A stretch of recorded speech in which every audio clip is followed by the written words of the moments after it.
Hello, this is Miss McCauley, and I will be showing you how to convert fractions into decimals, or I should say reminding you how to convert fractions into decimals, decimals into fractions, and explaining the difference between rational and irrational numbers. I don't think it can get much better than that.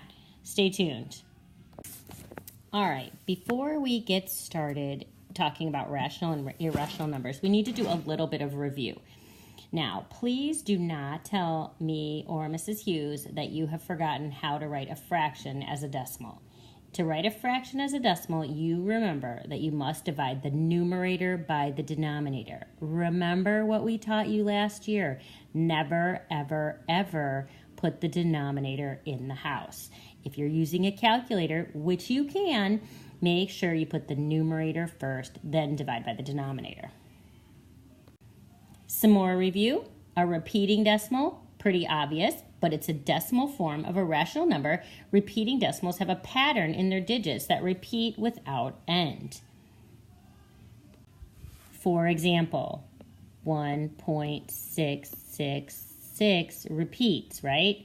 You would see a repeating bar over it.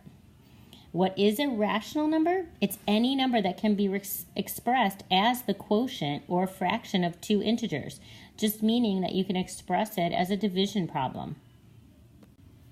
Okay, let's talk about the set of real numbers. We have two components to the set of real numbers. We have rational numbers, and then we have irrational numbers. Okay, when you first learned how to count, you learned about the counting numbers like 1, 2, 3, 4, 5. Those are natural numbers. Then we learned about whole numbers, which include the number 0. And you see things like the square root of 9, 8 over 2, 5. Lots of different things can be really written as whole numbers, but they can be written in different ways. They can be written with square roots or fractions. You can see all of these are your set of whole numbers. Then you have integers. Integers are where we add the positives and the negatives. Okay, we learned that last year as well. And then you have rational numbers. Any number that can be written in the form of A over B, and B does not equal 0.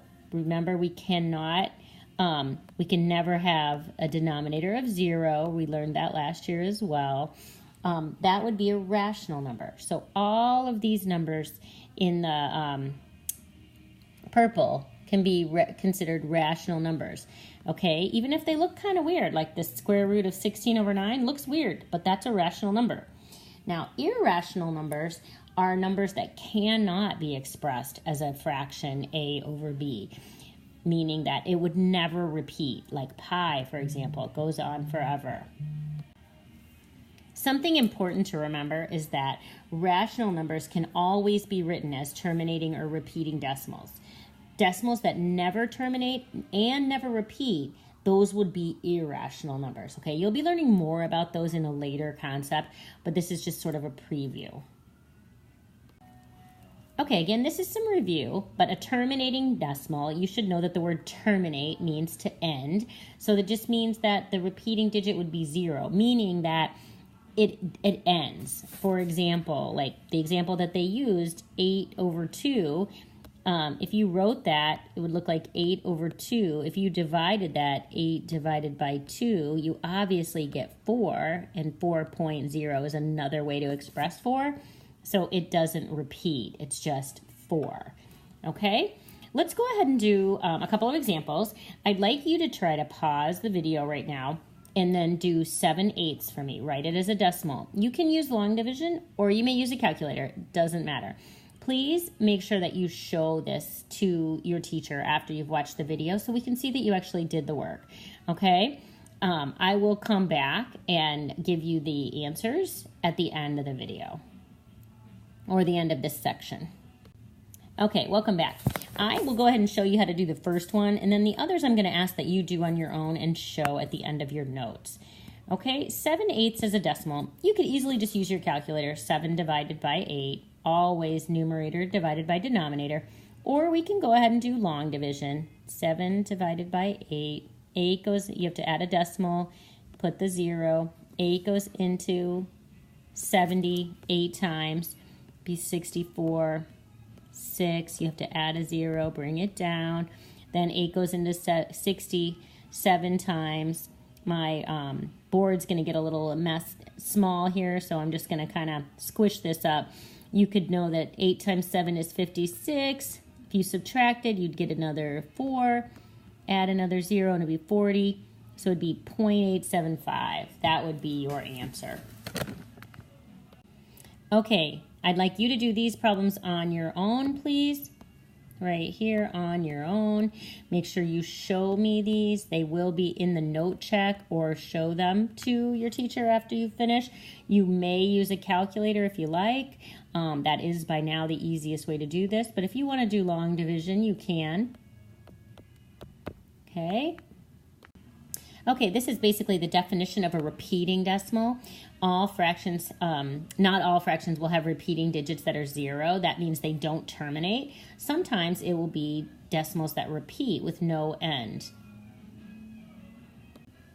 For example, let's do simplify 1/6. So if we did this with a calculator, that would be quick and fast, but I can show you with long division as well.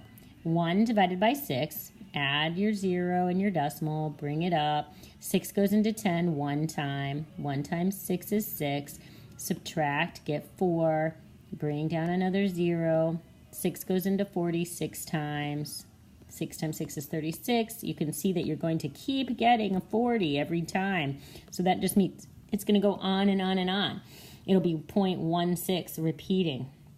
So you would add a bar over the digit that repeats, or the digits that repeat, and you would get 0.166 repeating.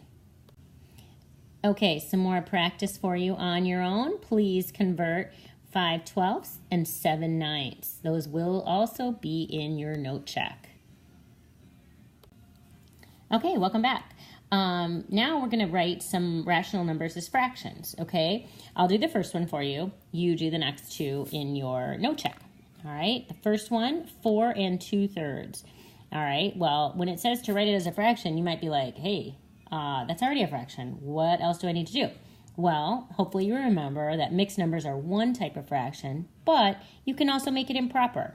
Using our MAD face, remember this, okay? This is a lot of review, and you guys did this last year. Use our MAD face, all right? Multiply, add denominator, so that would be 14/3, all right? 7 1/9. Well, you could go ahead and change 1/9 into a decimal. I'm sorry. No, you don't want to change it into a decimal. What am I talking about? Make it a fraction. So same thing. Do MAD. Make it into an improper. And the whole number. Hopefully you remember what you're supposed to do with a whole number. You have to put that over a denominator. Again, make it improper. Make those, do those two, and then it'll be easy in your note check. Actually, I changed my mind. I'm going to go ahead and do these next two for you. Hopefully you tried them as well.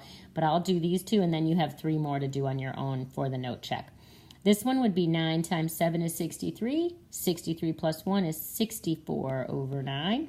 And then the whole number 8 would simply be written as 8/1 as a fraction. Okay, please try these 3 on your own. They will be questions in your note check. Okay, this is some more review. Write decimals to fractions in simplest form. Always, always, always simplify. You know that. The way you were taught how to do this, remember, say the decimal out loud. Say it just like it sounds. So 84 hundredths, you would write it just like it sounds. The first word out of your mouth, 84, is your numerator. The second word, or the place value, is your denominator. And then you need to simplify if you can. Obviously, this can be simplified. They are both even numbers. Put them in your cake. Divide by 4. 4 goes into 84 21 times. Into 100 25 times, which gives you a simplified fraction of 21/25. The next one, 5.875. If you say that out loud, it is 5 875 over 1,000. When you simplify, leave the 5 alone, okay? And then simplify just the fraction part. 875 over 1,000. If we were to divide by 5, we would get, let me get my handy dandy calculator out. 875 divided by 5 is 175. 5 goes into 1,000 200 times. let's divide these by 25. How about we'll go farther. So that would be a 7, and this would be 8. So our final answer would be 5 and 7/8. Okay, this one, 0.42 repeating. Now, don't forget, repeating always goes over 9s. Remember the 9 story from last year? So this would be 42 over 99. All right, that would be yours. And this one, could we simplify this? Yes, we could divide by 3. 42 divided by 3 is 14 over 33 would be our simplified fraction. And then negative 2.5 repeating would be negative 2 5/9. Okay, now it's your turn. Please try these 4. They will be in your note check, so please do those. Okay, the last thing we need to do is just kind of talk about the categories of numbers again. We talked about it a little bit earlier, but natural numbers are all of our counting numbers, 1, 2, 3, 4, etc. Whole numbers are the counting numbers plus the number 0. Integers are any positive or negative number. Rational, any number that can be written as a fraction, okay? Whether it's negative, doesn't matter, can be repeating, as long as it can be written as a fraction. Irrational are numbers that do not belong to any of those sets. So if it's not natural, whole, integer, or rational, it is irrational. Identify which sets of number each number belongs. I will do one example for you. Some of these could have more than one category, and then I'd like you to do the other 3 in your note check. All right, so which set of numbers do each number belong? Well, the number -4 would be, hopefully you would all say integer. So you would list integer. Okay, you are going to be listing either integer, whole, rational, irrational when you list these. Okay? Hopefully this makes sense to you. It's a lot of review. The only real new thing that you learned here was just the difference between rational and irrational numbers. Everything else should be complete review from last year. So hopefully this is pretty easy. Make sure you do your note check. In order to get a 5 on that note check, make sure to ask me a great thought-provoking question. All right? Bye for now. Hopefully you guys did not put me on super speed and you actually listened to everything I had to say and you tried these problems on your own. See you on the flip side.